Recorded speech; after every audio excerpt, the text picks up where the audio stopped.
Good morning. This is Mark Sobowitz with a Clarion Voice, Resilient Souls, Lisa Major. So stay tuned.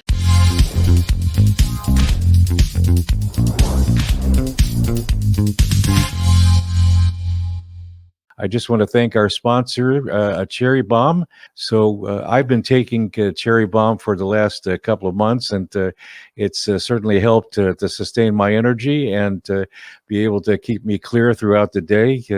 And so we certainly hope that you'll take the opportunity to check out Cherry Bomb. If you'll go to their website at cherrybomb.com. And then if you place an order, there is a promo code that you can use to get 25% off of the products that you order. So, anyways, Lisa, welcome back to being here with us. Thank you so much. Thank you. We always enjoy having you here. Pleasure. Today, we're going to talk about a little bit about one of your. We're going to talk about one of your supporters, Runaway Girl, which is led by Carissa Phelps, who's an attorney, and she helps Resilient Souls in what respect? A couple of ways we collaborate with each other. We've helped and assisted some of her participants get to safe places that they needed to get to. Of course, we're talking about traffic survivors. Right. And so whenever she needs help getting locally with hers, help get them to safety, we collaborate with them. What kind of obstacles are there to do that, especially with the housing issues and things? Right. Well, it's dramatic here. Of course, housing is always a big issue here. Even regular folks have a hard time finding rental places or even affordability to housing. And so we have helped with, collaborated with Runaway Girl with some of their participants. Either they're running for safety or they're just trying to find a home to live in. Those that we are focusing on and helping are usually moms with children. And so that makes it doubly hard to find those safe and stable housing. And so we've had issues with finding rentals, even finding a safe place that they can go to without being further victimized. Define safe place. Yeah, so a place where they're not being found out with gangs or their predators that are coming back to try to pull them into the gang, back into the life, trying to take over their life. That we have situations where their financials, their identities are being stolen. So it gets quite difficult when these people go into like a Section 8 apartment complex. Mm-hmm. It's usually a huge place where you have multiple other environments, cultures coming in. A lot of times it could be their neighbors are running drugs or part of a gang. And so once they find out who their neighbors are, it could become a little bit dangerous to them. So that's quite a daunting task to make sure that they are safe. Yeah. Have there been issues where survivors have been found out and compromised? Yeah, we've had to move a couple of times to other places. I see. Yeah. Okay. Now, Runaway Girl being one of your collaborative agencies, they provide training of some sort. What kind of training are we talking about? Yeah, so you could go on Runaway Girl and get a little bit more detail on them, but restorative, trying to get them back into career and focus on letting go of the victimhood that they've done, educate them on the what has happened to them. I see. So it's not only practical, but there's psychological aspects of it as well to get to be more positive about getting back into the quote unquote normal life, whatever Yeah. whatever that represents. Yeah. Yep. Okay. What other kind of training does Resilient Souls do as far as helping the survivors? Yeah. So we focus mainly on the aftercare of mental health and restoring lives. So them to understand the trauma and how it affects their body and the effect that it has on your physical, mental, spiritual body. So it's called informed care training. So we go into the dynamics of what is abuse and understanding their narrative, getting the narrative, the logos, the word of what happened to you is a way of helping them find their story and their way through the story, a testimony of what happened to them. And we have found that through the story, you get integration. And that's how we're built.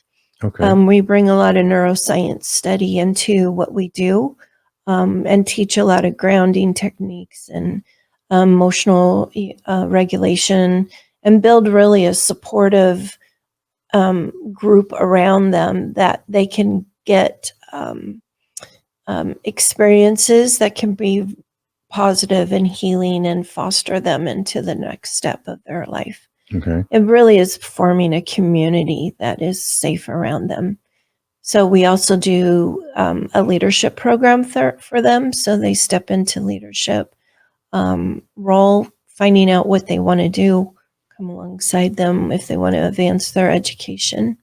Okay. So there's like peer counseling that they can work into. Yeah, and we are like aunties, family, the safety net that comes along with them. So building that safe community, especially when they have children, and the everyday life could be so detrimental. You need even just simple things like how to fix something or how to make a meal, a healthy meal. Those kind of skills we're there for too. Even the simple things. Okay. Mm-hmm. Is there some person that stands out as a success story that's gone through your program at this time? Yeah, you met a few of them. Was Jasmine and Lydia were really amazing, bouncing back from the trauma. So it's still a life process of coming back. You know, when you're hit with trauma, your life is pretty much blown apart. And who you are, what do you want to do? How do I get through this? Who are safe people? Mm-hmm. Who are the people around me that love me, care for me, and not going to be used by me? So that's what we're, as a healthy mentors or advocates, we are the reparative relationship for them. Mm-hmm. And so everything we do is to the best of our ability to be that healthy reflection of what a healthy relationship is. Okay. And so just coming alongside them, there's daunting, dark days and paranoia that can come back, especially when they get hit hard with being re-victimized or just everyday struggles like my car broke down.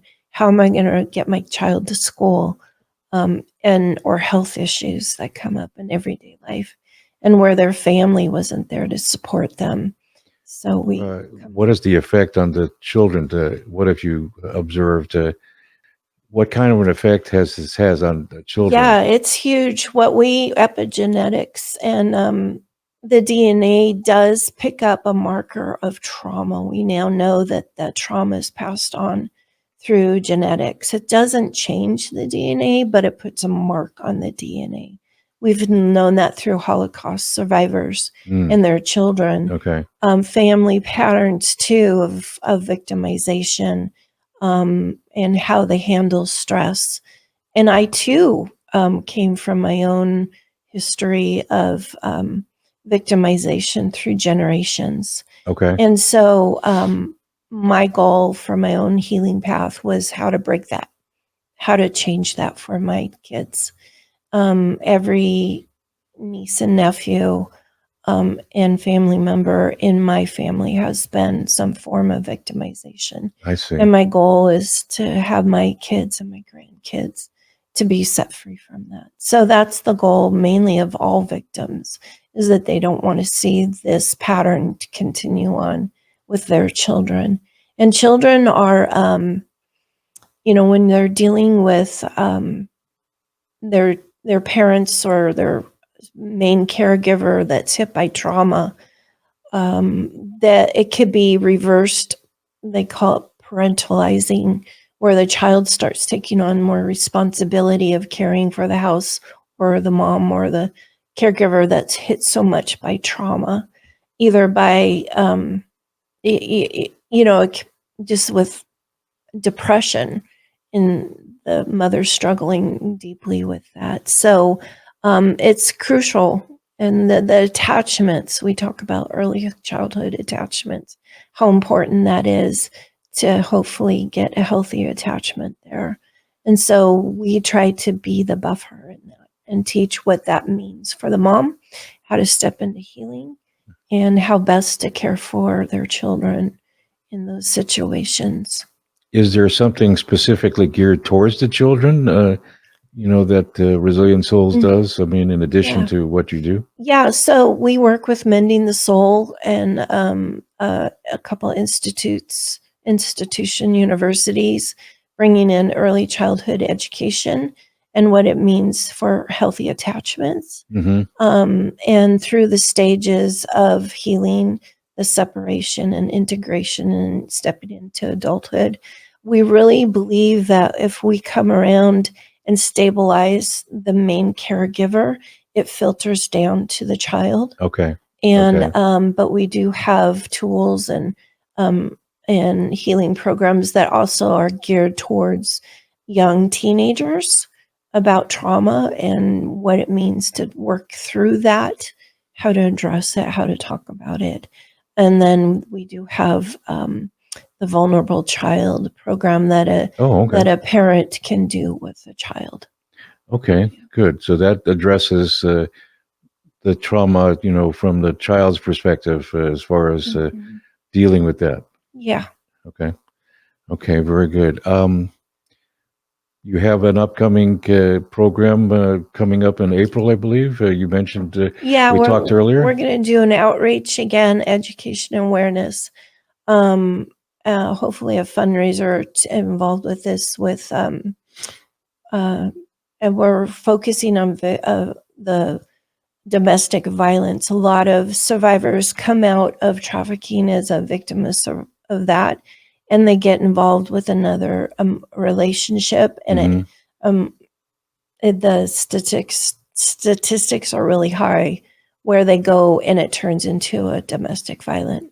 Oh, I see. That's The interesting. trauma bonding is trying to teach how to break that trauma bonding pattern. So that's what the symposium is going to be about, the teaching. Yeah, and the outreach on that. Okay. Yes, yeah. And this is tentatively scheduled for April 18th? April 18th, yep, in Okay. Park Cinemas again, which will be hosting a movie, and then Oh, we'll be okay. able to talk about it. Yeah. Okay, very good. Yeah. If you want to get more information about what Lisa does with Resilient Souls and also Runaway Girl that we were speaking about earlier, you can go to our website at clarionvoice.com and you can see what Resilient Souls does. It gives a little bit more detail about that, as well as Runaway Girl. And we certainly hope that you will like this video. And if you have any questions, what would be the best way to contact you? Yeah, through our website is probably the best. Okay. At www.resilientsouls.org Okay. is the best. Okay. Very good. If you like this video, please share it with somebody. And if you want to receive future notifications, please hit the bell. And if you have any further questions or comments, you can go to clarionvoice.com and please make your comments known.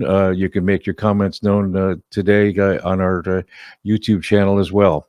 This is Mark Sobowitz at the Hub Studios in Atascadero for a Clarion Voice.